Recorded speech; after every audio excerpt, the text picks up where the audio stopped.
तर अतिवृष्टीचा पाहणी दौरा झाला राज्य सत्ताधाऱ्यांचा, परंतु एका दिवसातच सगळे पाहणी दौरे आटपून सगळे सत्ताधारी मुख्यमंत्री असतील उपमुख्यमंत्री असतील ते मुंबईमध्ये परतलेले असल्याचं आपल्याला पाहायला मिळतं.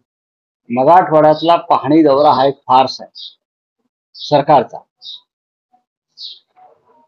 गेले कधी, पाहणी केली कधी,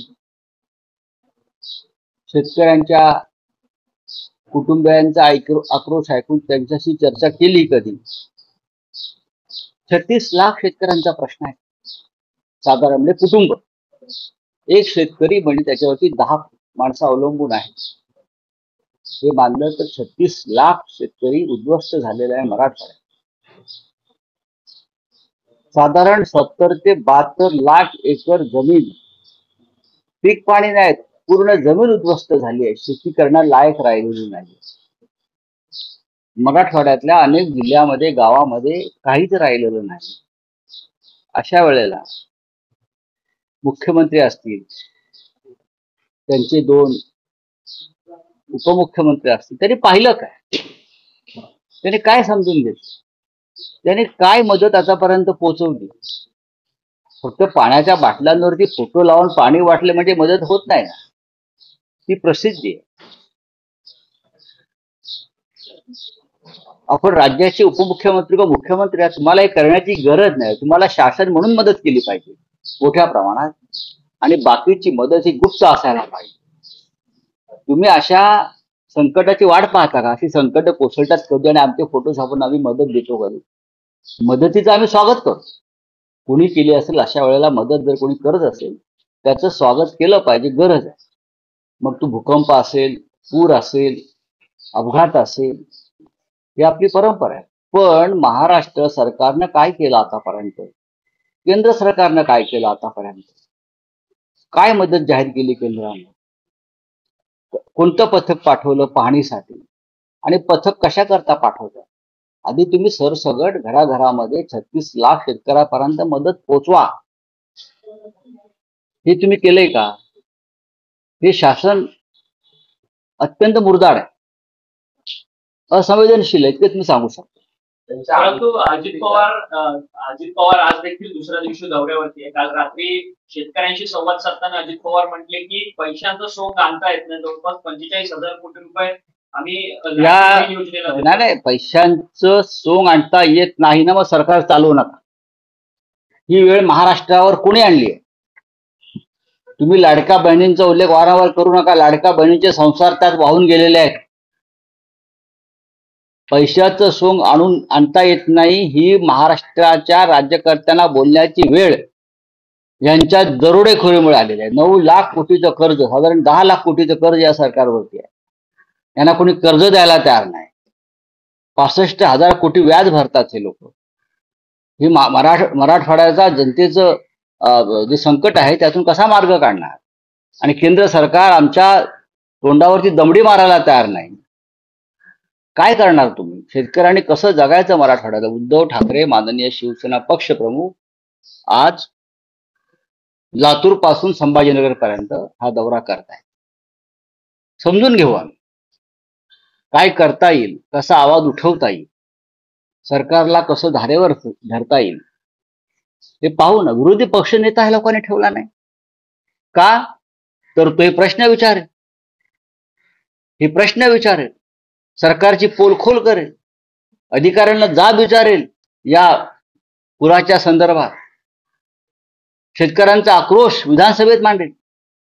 म्हणून विधान मंडळाच्या दोन्ही सभागृहामध्ये जे सरकार विरोधी पक्ष नेता नेमू देत नाही त्या सरकारकडनं शेतकऱ्यांनी काय अपेक्षा करायची मला सांगा. महायुतीच्या आमदारांनी खासदारांनी 1 महिन्याचा पगार दिलाय, विरोधी पक्षाकडून अशा प्रकारचे. बघा, आम्ही करोना काळामध्ये, संकट काळामध्ये आमदार खासदारांनी महाराष्ट्रात आपलं 1 महिन्याचं वेतन द्यावं हे ठरवलं आणि मुख्यमंत्री सहायता निधी द्यावा, कारण संकट महाराष्ट्रात. तेव्हा भारतीय जनता पक्षाचे सगळे उपटसुंब आम्ही मुख्यमंत्र्यांच्या निधीमध्ये महाराष्ट्राला पैसे देणार नाही आणि त्यांनी पीएम केअर फंडात पैसे पाठवले. मग आता तुम्ही कोणत्या तोंडाने मुख्यमंत्री सहायता निधीला पैसे देता? तुम्ही ढोंगी आहात. हा, तुम्ही ढोंगी आणि बकवास लोक आहात. तुम्ही प्रत्येक गोष्टीत राजकारण करताय. आम्ही करू ना. आज उद्धव ठाकरे जाहीर करतील पक्षप्रमुख आमचे. तुम्ही आम्हाला प्रश्न विचारू नका. सरकारला हा प्रश्न विचारला पाहिजे, तुम्ही काय करताय. उपकार करत नाहीत भारतीय जनता पक्षाचे लोक. हा, यांचे खिसे जरी झटकले मुंबईतल्या SRA प्रकरणात, तरी 5-10 हजार कोटी रुपये सहज पडतील आता एका दिवसामध्ये. ते SRAचे अधिकारी जे आहेत ना, बसलेत ना तिथे. हा, काय त्यांचं नाव, काय कल्याणकर ना. हा, या टोळ्या ज्या आहेत नेमलेल्या, हे सगळे लाडके बिल्डर्स, SRA वाले. बघा तुम्ही एक महिन्याचा पगार देताय, 1,00,000 2 लाख द्यावा ना. तुम्ही निवडणुकीवरती 1 लाख कोटी खर्च करताय. ग्रामपंचायतीच्या, क्रिकेट बोर्डाच्या निवडणुकीत, आणि शेतकऱ्यांसाठी मराठवाड्याचा पैसा नाही. काय हा महाराष्ट्र, लक्षात घ्या. ही वेळ कधी या राज्यावरती अशी आली नव्हती. पण वारंवार मराठवाड्याच्या नशिबी हे दुःख आणि यातना आणि वेदना येतात. गिरीश महाजन गेलेले होते, ज्यांना संकट मोचन म्हणून ओळखलं जातं या सरकारचं. ते ज्यावेळेस गेले, शेतकऱ्यांचा आक्रोशाला त्यांना सामोरं जावं लागलं, आणि त्यानंतर त्यांनी उद्धटपणे शेतकऱ्यांना सांगितलं की मी काय पैसे गाडीत भरून प्रश्न तो नाहीये. संकट मोचक वगैरे अफवा आहे. ते आमदार खासदार फोडण्यापुरते आणि आमदार खासदारांना पैसे देण्यापुरते संकट मोचक असतात. शेतकऱ्यांना द्यायची वेळ आली का भाजपचा प्रत्येक नेता हा पाठ दाखवून पळून जातो. गरिबांना द्यायची वेळ आली काय संकट मोचक नसतात, मग हे दरोडेखोर असतात. बोलिये. सोनम वांगचूक गेल्या अनेक दिवसांपासून उपोषणाला बसले. काल तिथंच तरुणाई जी आहे ती आक्रमक झालेली, कारण की सोनम वांगचूकच्या उपोषणाच्या संदर्भात कोणतंच तोडगा जो आहे तिथच्या सरकारकडनं काढण्यात येत नाहीये, केंद्र सरकारकडनं. लडाख लेह हा भारताच्या सीमेवरचा भाग आहे. जर तुम्ही भारताच्या सीमेवरच्या लोकांना आणि त्या सीमा शांत ठेवू शकत नसाल तर तुम्ही कसले विश्वगुरू. तुम्ही दिलेली आश्वासनं प्रधानमंत्री मोदींनी पाळली नाही. पूर्ण राज्याचा दर्जा देण्याची, जेव्हा 370 कलम हटवलं तेव्हा लेह लडाखला पूर्ण दर्जाचं राज्य देण्याची घोषणा कोणी केली होती? अमित शहानी केली होती, नरेंद्र मोदींनी केली होती.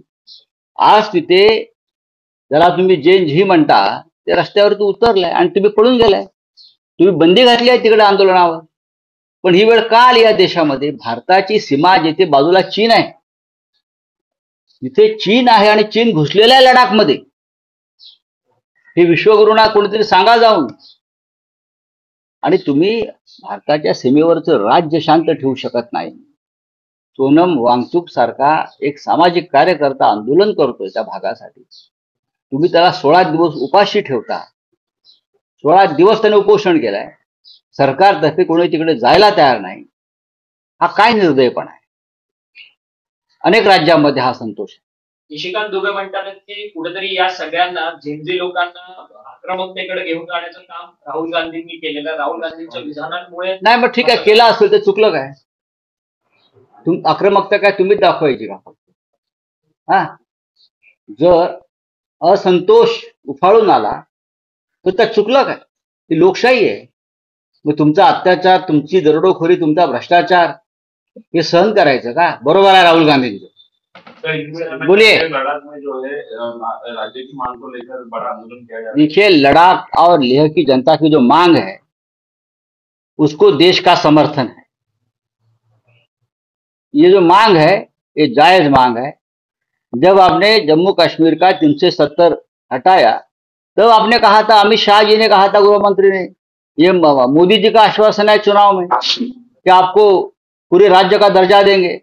अगर आपने कहा है और जैन जी सड़क पर है तो आप उनको गुनहगार क्यों ठहरा रहे हो? उनके ऊपर क्यों गोली चला रहे हो? ये भारत के सीमावर्ती राज्य है, खास करके चाइना बॉर्डर है. वहां की युवाओं को आप शांत नहीं कर सकते, उनका आप समाधान नहीं कर सकते. आप काहे के विश्वगुरु? काहे के? जनता आक्रामक है, जनता के मन में असंतोष है तो बाहर आ जाएगा.